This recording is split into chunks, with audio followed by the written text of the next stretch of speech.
नमस्कार। अगर जो आप हिंदी की किसी भी परीक्षा की तैयारी कर रहे हैं हिंदी विषय से, तो यह वीडियो आपके लिए है। यह बहुत ही महत्वपूर्ण होने वाली है, क्योंकि आज हम हिंदी व्याकरण के बहुत ही महत्वपूर्ण टॉपिक को पढ़ने वाले हैं, जिसका नाम है विकारी और अविकारी शब्द। यह वीडियो आपके लिए बहुत ही महत्वपूर्ण होने वाली है और वीडियो को अंत तक देखिएगा, क्योंकि आज हम पूरा विकारी और अविकारी शब्दों को समझेंगे, विस्तृत रूप से देखेंगे, ताकि आज के बाद विकारी और अविकारी जो शब्द हैं कितने प्रकार के होते हैं, कौन कौन से होते हैं, क्या विशेषताएं होती हैं, सारी आपकी समस्या डाउट क्लियर हो जाएंगे। किसी भी आज के बाद किसी भी तरह की विकारी और अविकारी शब्द को लेके आपको समस्या नहीं होती। और यह सारी परीक्षाओं में पूछे जाते हैं, चाहे हिंदी की बड़ी परीक्षा हो या छोटी परीक्षा हो, हाई स्कूल से लेकर के नेट असिस्टेंट प्रोफेसर तक सारी परीक्षाओं में पूछे जाते हैं। तो हम देखते हैं सबसे पहले विकारी पद। पद का मतलब होता है शब्द। तो देखते हैं विकारी पद को, विकारी शब्द को। विकारी शब्द वे होते हैं जिनमें लिंग, पुरुष, लिंग, वचन, कारक आदि के कारण परिवर्तन होता है, उसे विकारी शब्द कहते हैं।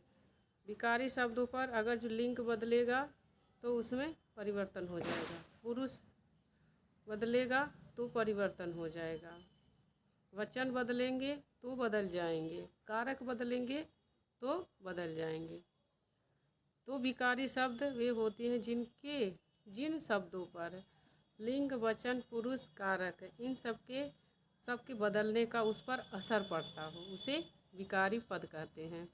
यह नेट के दिसंबर के परीक्षा में पूछा गया था कि विकारी शब्द कौन कौन से होते हैं। पेपर में आपको दे देगा, और ऐसा नहीं है कि आपको एक टॉपिक अगर जो आसान लग रहा है तो ये बहुत आसान है, पेपर बनाने वाला उसको कैसे टफ बनाएगा वही जानता है, आप नहीं जानते। इसलिए आपका काम क्या है कि हर टॉपिक को अच्छे से क्लियर और आसान भाषा में अच्छे से उसे पढ़ डालिए, समझ डालिए, ताकि उसमें किसी भी प्रकार का कोई डाउट ना हो। तो हमने देखा कि विकारी शब्द किसे कहते हैं, जो जिस शब्दों में परिवर्तन हो जाए लिंग, वचन, कारक आदि के अनुसार। अब वे शब्द हम देखेंगे। विकारी शब्द कितने प्रकार के होते हैं? 4 प्रकार के होते हैं। संज्ञा के शब्द, सर्वनाम, क्रिया, विशेषण। विकारी शब्द 4 प्रकार के होते हैं: संज्ञा, सर्वनाम, क्रिया, विशेषण। ये नाम से खाली 4 एक ही लाइन में ख़त्म हो जा रहे हैं, लेकिन तो इनकी परिभाषा, इनकी पहचानने का तरीका, किस तरीके से पहचानेंगे, कितने प्रकार के होते हैं, तो इससे ये विस्तृत रूप में हो जाते हैं। कभी कभी शब्दों को बदल के पूछ लेगा कि यह किसका उदाहरण है। तो संज्ञा तो सबसे आसान रहता है, हम लोग छोटे पर से ही 1 से 5 से ही पढ़ते आते हैं संज्ञा, सर्वनाम, क्रिया, विशेषण क्या होता है। लेकिन हम जब छोटे रहते हैं उसका जो सिलेबस होता है वो दूसरा होता है। जैसे जैसे बढ़ते जाते हैं आगे आगे, वैसे वैसे सिलेबस डीपली पूछता जाता है। तो हम इसमें उसकी डीपली उसकी चर्चा करेंगे, उसके अंदर जाएंगे कि क्या उसकी विशेषता है, कैसे उसे पहचानेंगे उन शब्दों को। तो यह देखेंगे। संज्ञा का तो नॉर्मल सा नाम है कि किसी नाम को संज्ञा कहेंगे, चाहे जिसका नाम हो। किसी व्यक्ति, वस्तु, स्थान, गुण या भाव आदि के नाम का जो बोध कराते हैं उसको संज्ञा कहते हैं। जो किसी का माने नाम हो बताते हैं वो संज्ञा है। अब संज्ञा कितने प्रकार की होती है? संज्ञा 5 प्रकार की होती है।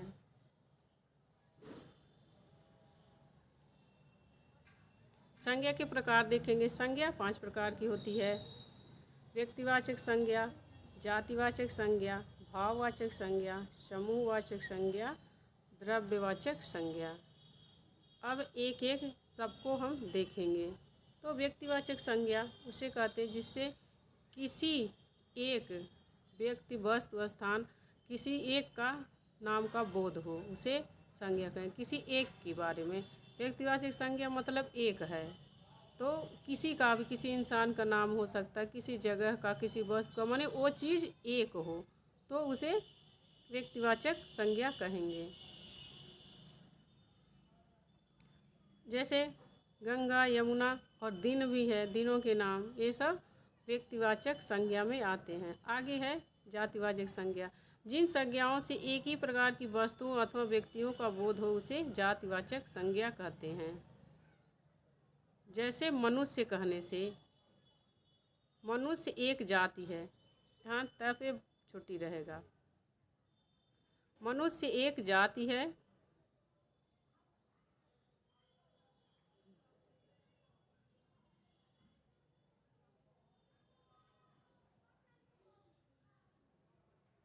और एक मनुष्य शब्द से संसार के सारे मनुष्य का बोध होगा। जैसे एक शब्द कहेंगे और उस कैटेगरी के सारे लोग उसमें आ जाएं। जैसे पशु कह देंगे तो सारे पशु आ जाएंगे, मनुष्य कह देंगे तो उसमें सारे मनुष्य, माने सारे उस प्रकृति के जो है सारी चीज़ें आ जाएं, तो यह जातिवाचक संज्ञा है। आगे है भाववाचक संज्ञा।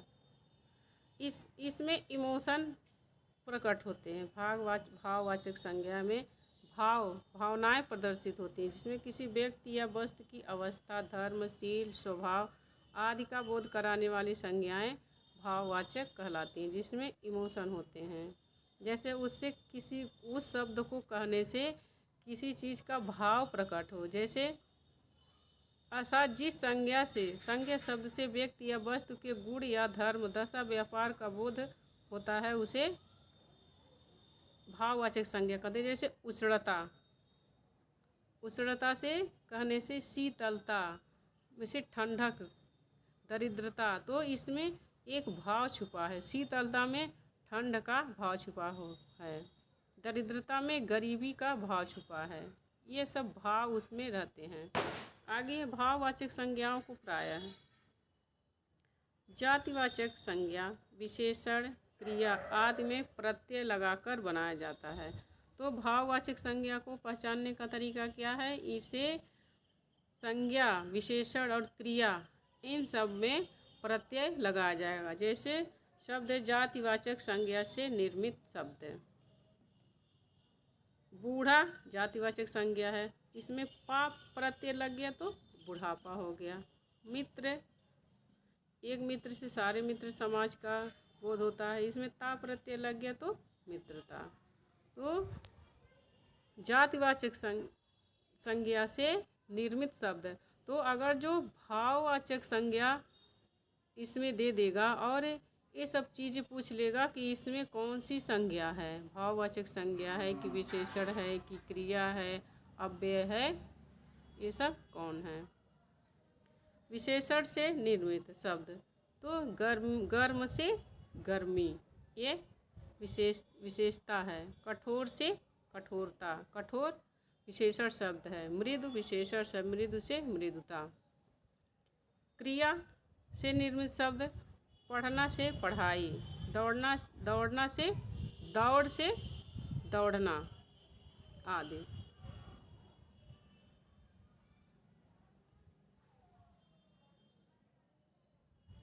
अब है समूहवाचक संज्ञा। जो पद किसी समूह या समुदाय का बोध कराते हैं उन्हें समूहवाचक संज्ञा कहलाते हैं। अर्थात जिस संज्ञा से वस्तु या व्यक्ति के समूह का बोध हो कि वो एक समूह में हैं, जिसका बोध हो उसे समूहवाचक संज्ञा कहते हैं। किसी समूह का, जैसे सभा में कई सारे लोग रहते हैं, दरबार, गिरोह, कक्षा, तो ये समूह का बोध करा रहे हैं। माने कक्षा करने से जैसे क्लास में सारे जितने बच्चे हैं सब आ जाएंगे। इस प्रकार की संज्ञाओं का प्रयोग प्रायः एक वचन में होता है। तो समूहवाचक संज्ञा की क्या विशेषता है कि इस प्रकार की संज्ञा का प्रयोग एक वचन में होता है। अब है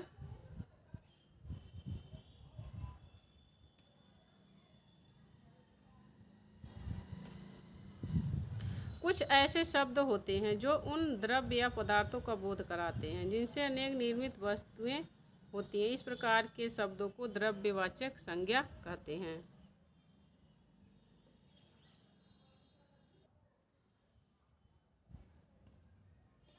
आगे है द्रव्यवाचक संज्ञा।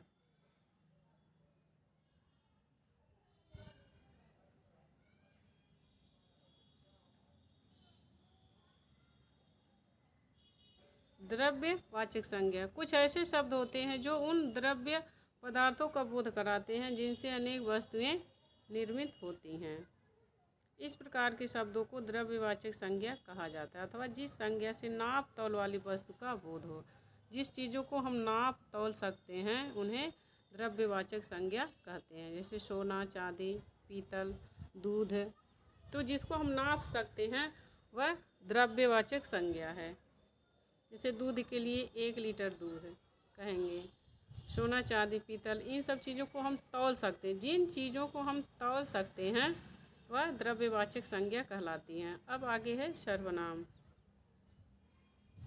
ये सब विकारी शब्द हैं। इनका जैसे ही लिंग वचन बदलेगा वैसे ही शब्द बदल जाएंगे। तो सर्वनाम वे शब्द हैं जो संज्ञा के स्थान पर प्रयोग किए जाते हैं, उन्हें सर्वनाम कहते हैं।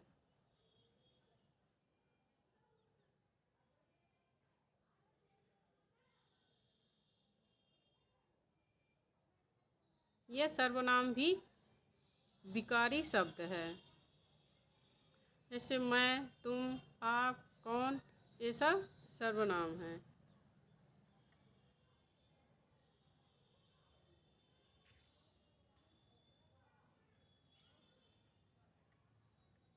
सर्वनाम के कितने भेद होते हैं? 6 भेद होते हैं। तो पहला सर्वनाम कौन सा है? पुरुषवाचक सर्वनाम। जब हम संस्कृत के रूप याद करते हैं, धातु रूप, तब उसमें पुरुष मिलते हैं, जैसे प्रथम पुरुष, मध्यम पुरुष, उत्तम पुरुष, ये सब होते हैं। मध्यम पुरुष, जैसे उत्तम पुरुष, मध्यम पुरुष, अन्य पुरुष, 3 पुरुष होते हैं। तो प्रश्न पूछ लेगा कि सर्वनाम के कितने भेद होते हैं? 6। सर्वनाम में पुरुष कितने होते हैं? तो 3 होते हैं, उत्तम पुरुष, मध्यम पुरुष, अन्य पुरुष। संज्ञा से अक्सर भाववाचक संज्ञा और सारी संज्ञा पूछता है। पेपर में संज्ञा सर्वनाम से पेपर में क्वेश्चन आते ही हैं कि इसमें कौन सी संज्ञा पूछ लेगा, कौन सा सर्वनाम है। तो जैसे पहला है सर्वनाम का पुरुषवाचक सर्वनाम। जिन शब्दों से लिए किसी पुरुष का पता चले, प्रत्यय हो, जिन पुरुषों के लिए जिन सर्वनाम का प्रयोग होता है उसे पुरुषवाचक सर्वनाम कहते हैं। पुरुषवाचक का मतलब ये नहीं है कि स्त्री पुरुष। पुरुष का होता है उसमें शब्द होते हैं, जैसे उत्तम पुरुष। उत्तम का मतलब होता है श्रेष्ठ, जो श्रेष्ठ है। तो अक्सर निजवाचक सर्वनाम के लिए उत्तम पुरुष जैसे पुरुष लगता है, तो वह पुरुषवाचक सर्वनाम कहलाते हैं। जिनसे किसी माने पुरुष का सर्वनाम के पुरुष का भाव प्रकट हो, अर्थात पुरुषवाचक सर्वनाम में पुरुषों, स्त्री या पुरुष माने पुरुषों के नाम बदल जाते हैं। उत्तम पुरुष में लेखक या वक्ता आता है, मध्यम पुरुष में पाठक या श्रोता, अन्य पुरुष में लेखक एवं श्रोता को छोड़कर अन्य लोग आते हैं।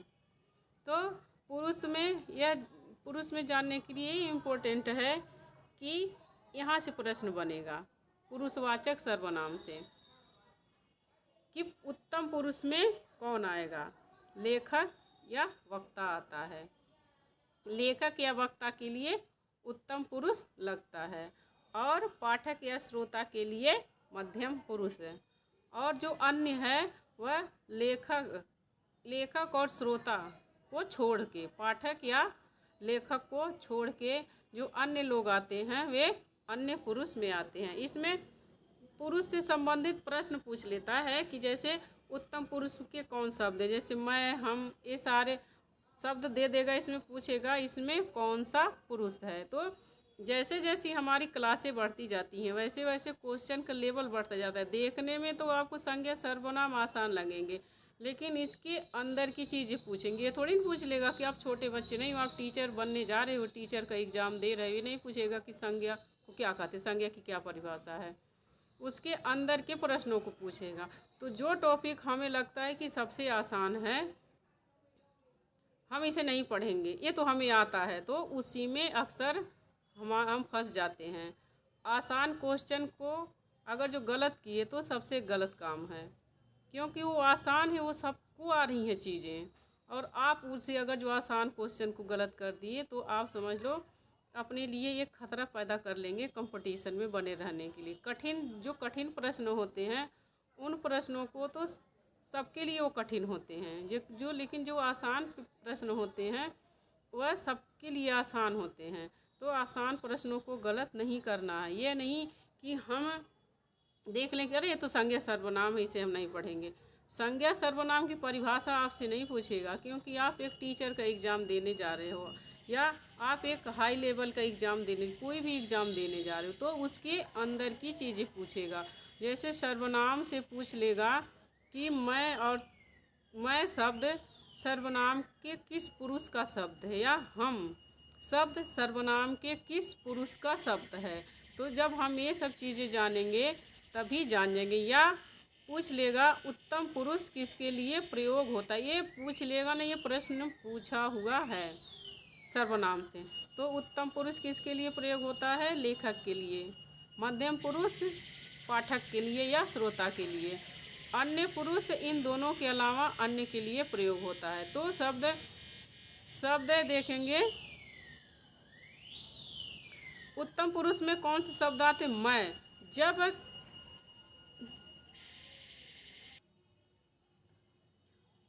तो अगर जो पेपर में प्रश्न बनेगा तो ऐसे ही बनेगा, मैं सर्वनाम के किस पुरुष का भेद है, किस पुरुष का शब्द है।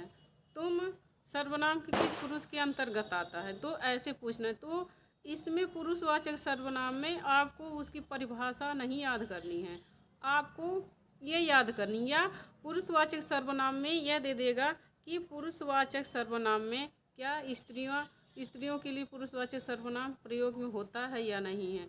जैसे आजकल कथन बन रहे तर्क वाले, एक कथन दे देगा तर्क में और दूसरा उसका एक और कथन देता है, पूछेगा कि इसमें कौन सा कथन सही है। ऐसे पूछता है, एक कथन सही है कि दूसरा सही है, कि एक और दो दोनों सही हैं, या एक और दो दोनों गलत हैं। तो ऐसे इस तरीके के प्रश्न में ये प्रश्न बनाएगा।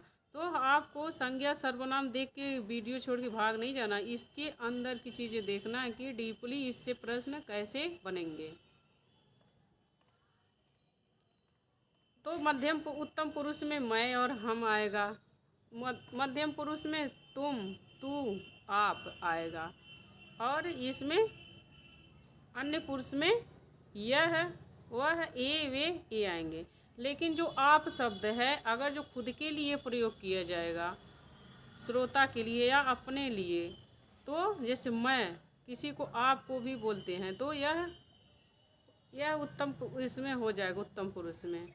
अगर जो किसी तीसरे के लिए कहना है, दूसरे के लिए तुम, दूसरे के लिए तब वहाँ मध्यम पुरुष। जैसे किसी राज्य में अपने खुद के लिए सब बोलते, अपने आप को आप बोलते हैं, आपके लिए मतलब वो अपने लिए बोलते हैं। तो जब खुद के लिए कहेंगे तो वहाँ उत्तम पुरुष रहेगा। मैं, हम, ये सब उत्तम पुरुष के शब्द हैं। तुम, आप, ये मध्यम पुरुष के शब्द हैं। यह, वह, ये, वे, ये अन्य पुरुष के शब्द हैं। और ऊपर तो मैंने बता ही दिया है कि पुरुषवाचक सर्वनाम को कैसे पहचानेंगे। अब है निजवाचक सर्वनाम। निजवाचक सर्वनाम का मुख्य शब्द है आप।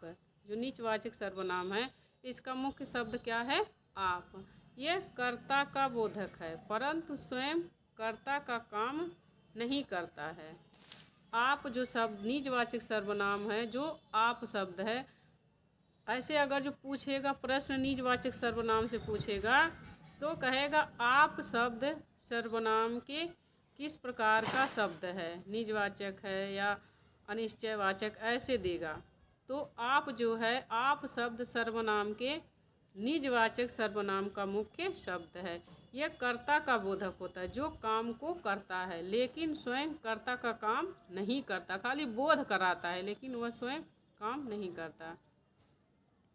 जब आप शब्द का प्रयोग करने के लिए किया जाता है तब निजवाचक सर्वनाम होता है। इसके साथ कभी ही, लगातार भी जैसे आप ही शब्द आते हैं। आप ही, कभी ही, लगातार, ये सब शब्द आते हैं निजवाचक सर्वनाम में। अब आगे है अनिश्चयवाचक सर्वनाम। निश्चयवाचक सर्वनाम, निजवाचक सर्वनाम और निश्चयवाचक सर्वनाम। निश्चयवाचक सर्वनाम में वक्ता के पास या दूर की किसी वस्तु का निश्चय का बोध होता है, माने उसमें चीज़ें निश्चित होती हैं, तो निश्चयवाचक सर्वनाम है। इस प्रकार के सर्वनाम में निश्चितता व्यक्त करने वाले पद आते हैं, जैसे यह, वह, निश्चित, समीप अथवा दूर की वस्तुओं, व्यक्तियों आदि का बोध कराते हैं। यह जो शब्द है वह पास की वस्तुओं का बोध कराता है और वह दूर की वस्तुओं का बोध कराता है। तो प्रश्न अगर जो पूछेगा कि यह शब्द किसका प्रदर्शन करता है, कैसे, तो जो यह शब्द है निश्चयवाचक सर्वनाम में चीज़ें पास की या दूर की दोनों का निश्चित करते हैं कि हाँ ये कन्फर्म है, लेकिन इसमें दो शब्द थे, यह और वह। तो यह शब्द जो है वह पास की वस्तु का बोध कराता है और वह शब्द है तो वह दूर की वस्तुओं का, व्यक्तियों का बोध कराता है। वह शब्द दूर की चीज़ों का बोध कराता है और यह जो है वह पास की। तो जैसे जैसे लेवल बढ़ता जाता है वैसे वैसे अंदर की चीज़ें पूछता रहता है। अनिश्चयवाचक सर्वनाम, वे सर्वनाम जिनसे किसी निश्चित वस्तु का बोध नहीं हो पाता उन्हें अनिश्चयवाचक सर्वनाम, जैसे कोई आ रहा है या कुछ दे दो, तो ये अनिश्चय है। और आगे है प्रश्नवाचक सर्वनाम। तो प्रश्नवाचक सर्वनाम को सब जानते हैं, जिस सर्वनाम से प्रश्न पूछा जाता है उसे प्रश्नवाचक सर्वनाम कहते, क्या, क्यों, कौन। आगे है संबंधवाचक सर्वनाम। जिस सर्वनाम से वाक्य के किसी दूसरे सर्वनाम से संबंध स्थापित किया जाए उसे संबंधवाचक सर्वनाम कहते हैं। ये उस प्रकार के सर्वनाम है जो किसी वाक्य में संज्ञा या सर्वनामों के मध्य संबंध या जोड़ स्थापित करते हैं। इसमें जो, जिस, वह, सो आदि पद आते हैं। अब नीचे है उदाहरण दिया है कि जैसे ये शब्द संज्ञा और सर्वनाम में क्या विशेष संबंध जोड़ते हैं। तो उदाहरण है यह वही बालिका है, तो यह सर्वनाम है, बालिका संज्ञा है, तो इसमें संबंध जोड़ रहा है वही शब्द। यह वही बालिका है जो कल बीमार थी, तो जो वही शब्द है वह संबंध जोड़ रहा है, वही संबंधवाचक सर्वनाम है, वही शब्द। तो इसमें जो, जिस, वह, सो आदि ये सब शब्द आते हैं। ऐसे कई सारे उदाहरण हो सकते हैं। अब आगे है विशेषण। विशेषण उसे कहते हैं जो संज्ञा और सर्वनाम की विशेषता बताता है। लेकिन विशेषण में दो शब्द रहती, एक विशेषण रहता है, एक विशेष्य रहता है। तो जो विशेषता बताता है उसे विशेषण कहते हैं, लेकिन जिन शब्दों की विशेषता जिसकी विशेषता बताई जाती है वह विशेष्य होता है।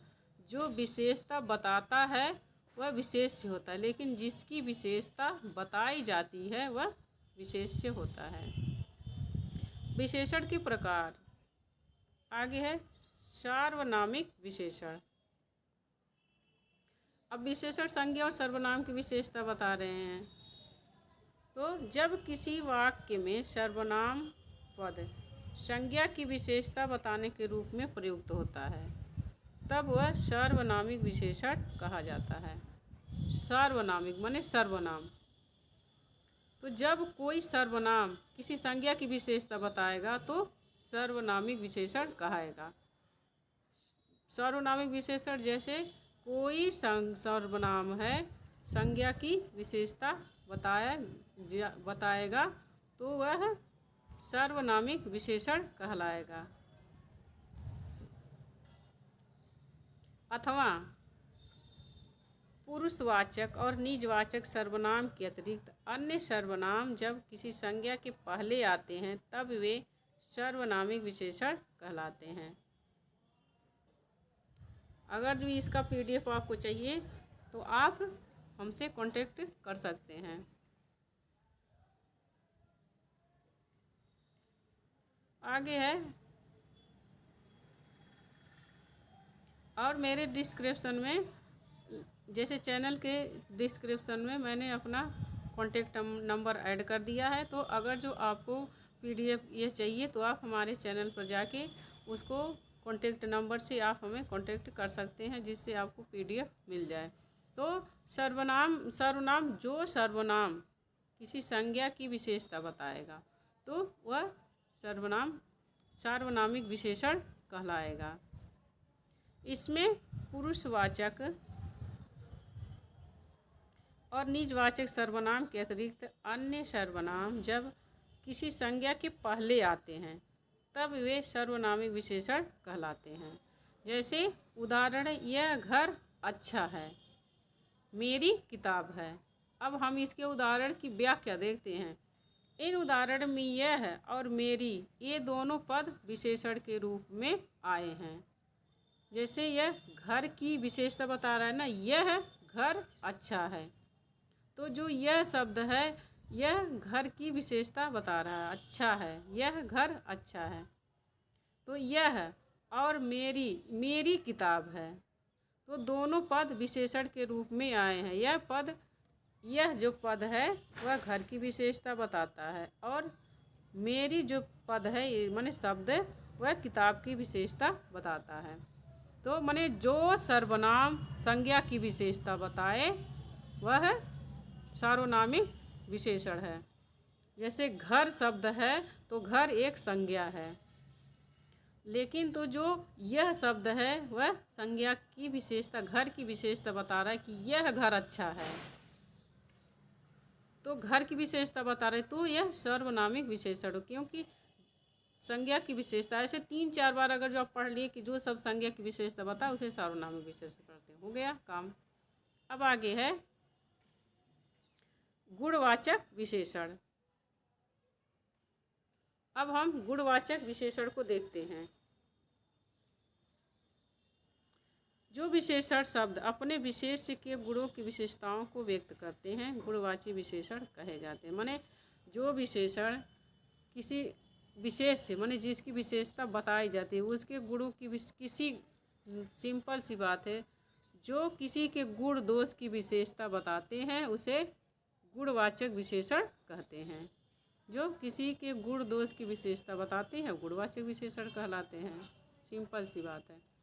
इसका शब्द थोड़ा यह तत्सम शब्द, इसकी क्लिष्ट परिभाषा है, ये आसान शब्दों की परिभाषा है। तो गुण शब्द का अभिप्राय है किसी वस्तु या व्यक्ति के गुण दोष, स्वभाव, शील, रूप, रंग, स्थान, आकार आदि का वर्णन। विशेषण में गुणवाचक विशेषण की संख्या सबसे अधिक है विशेषणों में। जैसे हाथ की यहाँ विशेषता बता रहा है, तो क्या हाथ को क्या बता रहा है? कोमल हाथ है, काला कपड़ा, सुंदर शरीर, तो शरीर की विशेषता बता रहा है। गुणवाचक विशेषण में यह नहीं है कि हम किसी की खाली तारीफ करें, उसमें गुण और दोष, स्वभाव, रूप, रंग हर किसी की विशेषता बताएगा।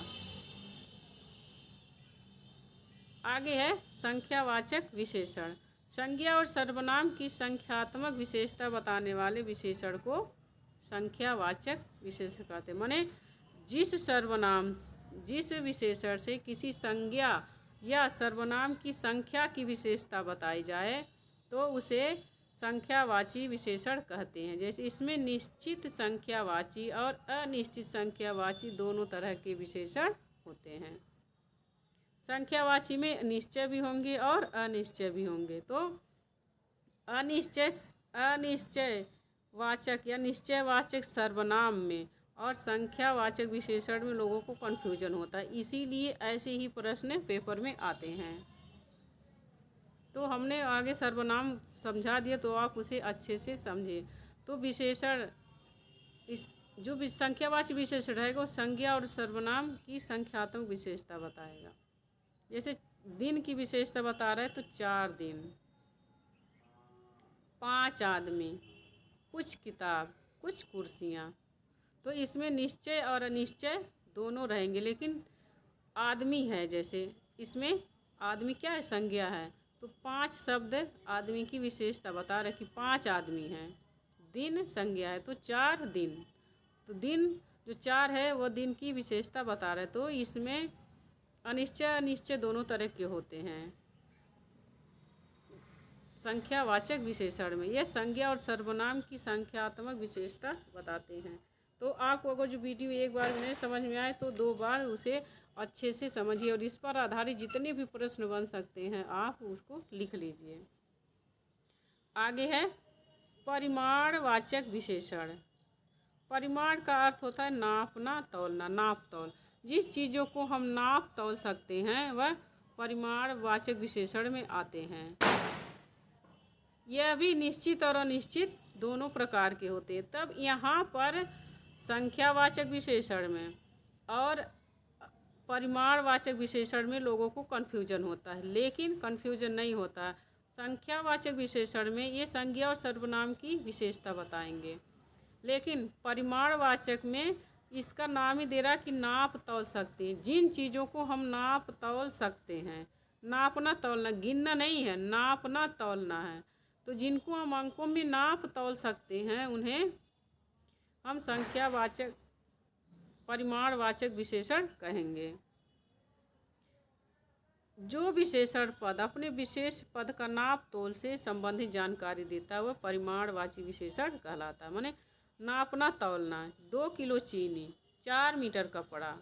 और यह 2 प्रकार के होते हैं, अनिश्चित और निश्चित, दोनों तरह के होते हैं। तो इसमें जैसे इसमें निश्चित है कि 4 मीटर कपड़ा, तो अगर है कि कुछ मीटर कपड़ा दे दो। तो अनिश्चय जिसमें निश्चित ना हो,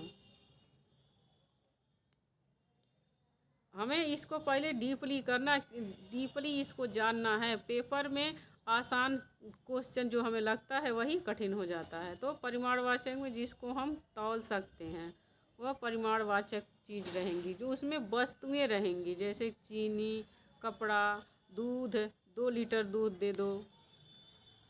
यह है जिसको हम तौल सकते हैं वह उसे हम परिमाणवाचक विशेषण में लगाएंगे। जैसे इसमें कुछ कुर्सियां हैं, तो कुर्सियों को हम तौल लेंगे नहीं, कुर्सियों के 1, 2, 4 ऐसी कुर्सियों की गिनती होती है। तो यह संख्यावाचक जो गिनती के में आते हैं, जिनकी हम गिनती करते हैं वो संख्यावाचक विशेषण कहलाते हैं। लेकिन जिन चीज़ों को हम तौल सकते हैं वह परिमाणवाचक विशेषण कहलाते हैं। यह आप ध्यान रखना पेपर में या कहीं लिख लेना कि इन दोनों में अंतर क्या है। अब आगे है क्रिया। क्रिया का नाम ही है कि किसी कार्य को करना। अब आप क्रिया को देख के ही भाग जाएंगे तो ये गलत बात है, क्योंकि क्रिया के भी कई भेद होते हैं और उन्हीं क्रियाओं से पूछता है। अक्सर अकर्मक और सकर्मक क्रिया पूछता है, तो वहीं पर सब लोग प्रश्न गलत कर देते हैं। तो ये नहीं कि क्रिया तो हमें पता है, जो कार्य को करता है उसे क्रिया कहते हैं, ये तो सबको पता है, जो कार्य को करेगा उसे क्रिया कहेंगे। लेकिन हमें उसके अंदर की चीज़ें जाननी है, हमें उसकी विस्तृत चर्चा करनी है कि इसके अंदर भी क्या है, कितने प्रकार की होती है, उसके भी कितने प्रकार होते हैं। तो हम देखते हैं क्रिया क्या है। ये एक विकारी शब्द है। अगर जो पेपर में प्रश्न पूछेगा 3-4 टॉपिक दे देगा, कुछ अविकारी शब्द दे देगा और कुछ एक विकारी शब्द बोलेगा, इसमें से कौन सा विकारी शब्द, जैसे दे देगा संज्ञा, सर्वनाम, क्रिया और क्रिया विशेषण, इसमें से कौन विकारी शब्द हैं, कौन अविकारी शब्द हैं। तो जब हमें दोनों पता रहेगा तब हम उसको बता देंगे। आज हम विकारी शब्द पर चर्चा करेंगे और अगले वीडियो में अविकारी शब्दों को देखेंगे, ताकि हमें किसी भी प्रकार की कन्फ्यूजन ना रहे, सारी जो हमारी समस्याएं हैं वो ख़त्म हो जाए और हम विकारी अविकारी शब्दों को और संज्ञा, सर्वनाम, क्रिया विशेषण के अंदर के शब्दों के जो प्रश्न बनते हैं वह हम कभी गलत ना करें। सर्वनाम में जैसे पुरुषवाचक में पूछ लेगा तो वह हम कभी गलत ना करें। संज्ञा सर्वनाम की विशेषता परिभाषा तो हम बचपन से ही सीखते हैं, लेकिन हमें उसके अंदर की चीज़ें भी जाननी हैं। तो क्रिया जिस शब्द से किसी कार्य के करने या होने का बोध होता है उसे क्रिया कहते हैं। क्रिया के द्वारा किसी कार्य को कर लिया होने की स्थिति ज्ञान होता है। क्रिया मूल रूप से धातु होती है। धातु में ही प्रत्यय जोड़कर क्रिया बनाया जाता है। जैसे पढ़ है, यह धातु है, इसमें ना प्रत्यय लगा देंगे तो पढ़ना होगा। लिख है, इसमें ना प्रत्यय लगाएंगे तो लिखना होगा। क्रिया के प्रकार, क्रिया मुख्यतः दो प्रकार की होती है, एक रचना के आधार पर क्रिया और दूसरी व्युत्पत्ति के आधार पर क्रिया। अब रचना के आधार पर हम क्रिया के भेद देखेंगे। यह दो प्रकार की होती हैं, सकर्मक क्रिया और अकर्मक क्रिया। अब हम क्रिया पर ही ख़त्म करते हैं। हम सकर्मक क्रिया और अकर्मक क्रिया पढ़ के अब अगले दिन हम व्युत्पत्ति के आधार पर क्रिया के भेद देखेंगे। पहले हम सकर्मक क्रिया देखते हैं। प्रश्न में यह बहुत प्रश्न बनता है और हाई लेवल के एग्जाम में भी सकर्मक क्रिया और अकर्मक क्रिया से प्रश्न बनता है। तो जब क्रिया का फल कर्म पर पड़े, माने कर्म पर जब जोर डाला जाएगा तो उसे सकर्मक क्रिया कहेंगे। जब कर्म मुख्य हो तो उसे सकर्मक क्रिया कहेंगे। जब क्रिया का फल, जो कोई काम हो रहा है उसका फल सीधे कर्म पर पड़े, कर्म माने जिसके द्वारा माने कार्य, जो कार्य को करवा रहा है, तो उसे सकर्मक क्रिया कहते हैं। हम इसके उदाहरण से समझेंगे। जैसे माता चावल पकाती है, तो यहाँ माता क्या है, करता है। चावल का पकना फल है, माने चावल का पकना ही कर्म है। पकना जो शब्द है, चावल का पकना वह कर्म है। चावल का पकना फल है जिसके लिए पकाने की क्रिया के व्यापार किए गए हैं। पकाना फल का आश्रय चावल है, वह कर्म है, अर्थात पकना क्रिया सकर्मक है। तो जब सकर्मक क्रिया पहचानने का तरीका है कि इसमें हम यहाँ इसकी क्रिया को पहचानने का तरीका देख रहे हैं। क्या, किस, किसको आदि प्रश्नवाचक से की जाती है। जब हम प्रश्न पूछेंगे और हमें उसका उत्तर मिल जाएगा तो वहाँ पर सकर्मक क्रिया होती है। जैसे आपने देखा है यहाँ पर शब्द है माता चावल पकाती है, तो इसमें हम प्रश्न पूछेंगे ना, माता क्या पकाती है, तो हमें उत्तर मिल जा रहा है कि माता चावल पका रही है। या टीचर छात्र को पढ़ाता है, तो हमें यहाँ पर पता चल जा रहा है कि अगर जो टीचर है, अध्यापक है, किसको पढ़ा रहा है, छात्र को पढ़ा रहा है, तो पढ़ाने का काम कर रहा है। तो छात्र को पढ़ाना क्या है, कर्म है। तो सकर्मक क्रिया की यही विशेषता है कि जब फल कर्म पर पड़े, जो कर्म उसमें प्रधान हो, तो उसे सकर्मक क्रिया कहेंगे। और इसे पहचानने का तरीका है कि जो एक वाक्य आपको जो मिल रहा है तो उससे आप प्रश्न करके देखो। अगर जो प्रश्न का उत्तर मिल जाए तो सकर्मक क्रिया है, प्रश्न का उत्तर ना मिले तो अकर्मक क्रिया है। आई होप कि आपका डाउट क्लियर हो गया होगा सकर्मक और अकर्मक से। जब इसमें कर्म रहता है, जैसे वह पढ़ता है,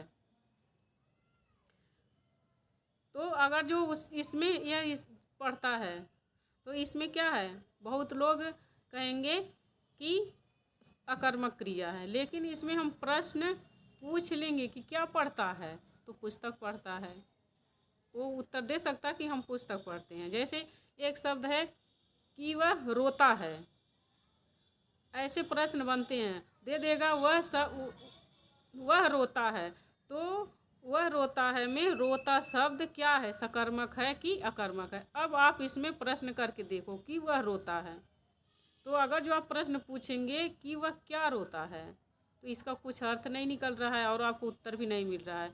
तो अकर्मक सकर्मक क्रिया पहचानने का सबसे अच्छा तरीका है कि आप प्रश्न पूछो। जब प्रश्न का उत्तर मिल जाए तो सकर्मक क्रिया, और न उत्तर मिले तो अकर्मक क्रिया। और वैसे ही इसमें कर्म की प्रधानता रहती है। जैसे हमने उदाहरण में समझा ही दिया कि माता चावल पकाती है, तो माता क्या पकाती है, चावल। आप प्रश्न पूछे, उत्तर मिल गया। और चावल का पकाना जो क्या है, कर्म कर रही है पकाने का। आगे है अकर्मक क्रिया।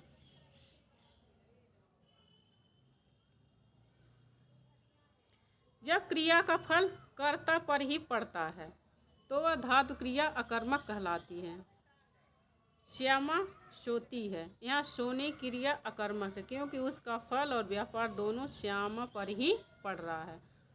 जैसे श्यामा सोती है, तो इसमें अगर जो आप प्रश्न पूछेंगे कि श्यामा क्या सोती है तो आपको इसका उत्तर नहीं मिलेगा, या इसमें जो करता है वह उसी के ऊपर फल पड़ रहा है।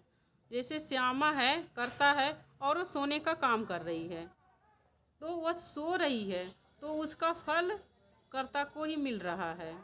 तो जिसमें कर्ता की प्रधानता हो उसे अकर्मक क्रिया कहते हैं, और जिसमें कर्म की प्रधानता हो उसे सकर्मक क्रिया कहेंगे। पहचानने का तरीका, क्रिया को की पहचान के लिए उसके साथ क्या लगा कर के देखो, अगर उत्तर मिल जाए तो सकर्मक क्रिया, ना उत्तर मिले तो अकर्मक क्रिया। अब आगे है व्युत्पत्ति के आधार पर क्रिया के भेद। वो तो रचना के आधार पर क्रिया के भेद थे, और यहाँ है यह व्युत्पत्ति के आधार पर क्रिया के भेद। व्युत्पत्ति के आधार पर क्रिया के 4 भेद होते हैं: प्रेरणार्थक क्रिया, पूर्वकालिक क्रिया, संयुक्त क्रिया, नाम धातु क्रिया। आगे है प्रेरणार्थक क्रिया। प्रेरणार्थक माने प्रेरणा देना। जब कर्ता किसी कार्य को खुद नहीं करता है, किसी दूसरे को कार्य करने के लिए प्रेरित करता है या कहता है, तो उसे प्रेरणार्थक क्रिया कहते हैं। अब यहाँ पर देखेंगे आप, जैसे इसमें है कि शिक्षक छात्र से पुस्तक पढ़वाता है, तो इसमें शिक्षक अपने खुद नहीं कर रहा है, बच्चे से पढ़वा रहा है, तो वह प्रेरणार्थक क्रिया। माँ सीता से खाना बनवाती है, तो माँ सीता से खाना बनवा रही है, माँ खुद नहीं बना रही। माने प्रेरणार्थक क्रिया किसी को प्रेरणा देकर किसी दूसरे से काम करवाए, वह प्रेरणार्थक क्रिया कहलाती है। आगे है पूर्वकालिक क्रिया। पूर्वकालिक क्रिया, जब एक काम समाप्त करने के बाद तुरंत दूसरा कार्य शुरू हो जाता है तो उसे पूर्वकालिक क्रिया कहते हैं। जैसे एक काम आपने शुरू किया, ख़त्म किया, और जस्ट तुरंत उसने आपने दूसरा काम शुरू कर दिया, तो उसे पूर्वकालिक क्रिया कहते हैं। जैसे मोहन खाना खाकर सो गया, सोहन नहाकर खाना खाने गया। तो इसमें पूर्वकालिक क्रिया को पहचानने का तरीका, जिस शब्द में कर शब्द आए वहाँ पर पूर्वकालिक क्रिया होती है। इसमें मैंने कर शब्द रहता है। नहाकर, खाकर, पढ़कर, सोकर, ये शब्द पूर्वकालिक क्रिया के शब्द हैं। अगर ऐसे प्रश्न डीपली बनाएगा तो ये पूछ सकता है कि नहाकर शब्द, खाकर शब्द क्रिया के कौन से भेद में आते हैं, ऐसे प्रश्न बनता है। अब पेपर और भी टफ होगा, इसीलिए आपकी तैयारी अच्छी होनी चाहिए। अब आगे है संयुक्त क्रिया।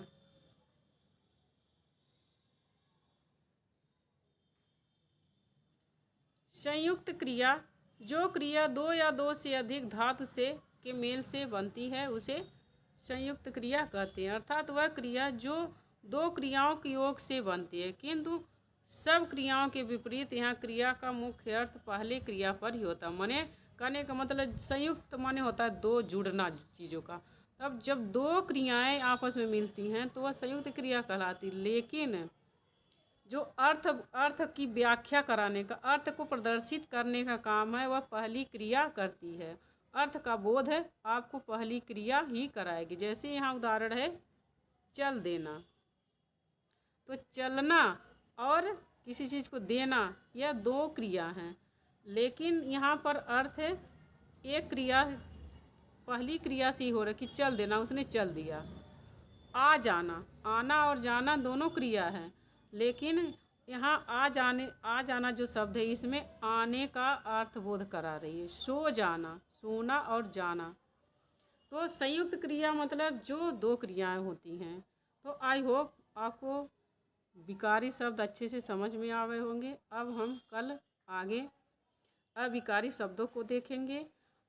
मैंने पूरी कोशिश की है कि जितने भी तरह के प्रश्न इसमें बन सकते हैं उतने तरह के मैंने शब्द लिए हैं, और इन सारे डाउट मैंने क्लियर कर दिए। आपको विकारी या विकारी शब्द अगर जो पढ़ना होता तो आपकी 2 लाइन में ख़त्म हो जाता। अविकारी, जैसे अविकारी शब्द हैं विकारी शब्द आपने देखा 4 प्रकार के होते हैं, संज्ञा, सर्वनाम, क्रिया, विशेषण। लेकिन इसमें हमने व्याकरण की सारी चीज़ें आपको क्लियर कर दी इसमें, कि इसमें डीपली प्रश्न कैसे बनेंगे जाति संज्ञा से। और संज्ञा तो सब लोगों को आता है, लेकिन सर्वनाम और विशेषण में अक्सर कन्फ्यूजन हो जाता है। सार्वनामिक विशेषण जैसे संख्यावाची विशेषण, इन सब के विशेषण में और सर्वनाम में कन्फ्यूजन होता है। निजवाचक विशेषण में जैसे निजवाचक सर्वनाम में तो हमने सारा डाउट क्लियर करने की कोशिश की है। अब हम आगे क्रिया के चौथे भेद को देखेंगे और अविकारी शब्दों को देखेंगे।